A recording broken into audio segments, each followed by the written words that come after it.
Hey, it's John, and welcome to A Day in the Life. Today I'm studying and writing and planning for the future. I'm here in Punta Gorda. I'm at Ponce de Leon Park. Took a little bit of time to just take a walk and do some thinking and some meditating.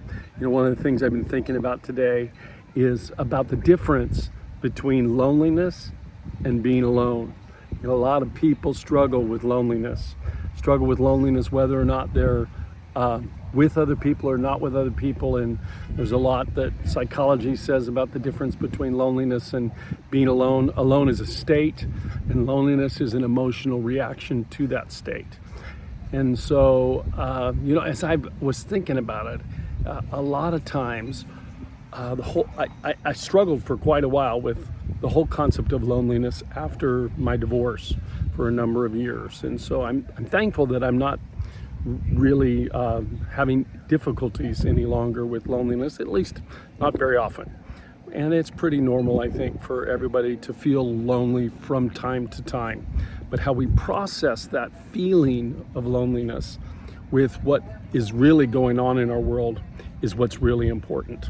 And I think that's one of the things I've been thinking about today is, that it's healthy to recognize if your relationships are not producing the things that you need from your relationships, whatever they are, the need for connection, the need for importance, the need for intimacy, whatever it might be that those particular relationships are not providing. When you start to feel lonely, you're feeling that something's not being provided, and something that you desperately need, sometimes more than is comfortable, sometimes more than is healthy.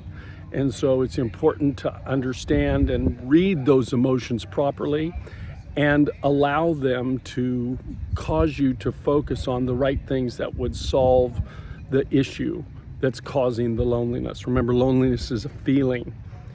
Being alone is a state. And so when we're feeling lonely, we need to really think about, why am I feeling lonely? What are the relationships that are not performing to the degree I have an expectation they should? And sometimes it's just the expectation that can be wrong that makes you feel lonely. So lots of different things about loneliness. I've just been thinking just a little bit about it and thought I would take a moment and share with you. I'm in a beautiful place. Looks like we're on the edge of a storm here, and I'm getting ready to go back to writing. But I thought before I did, I just share a little thought with you. Remember, this is a day in the life, and I hope you're having an amazing day.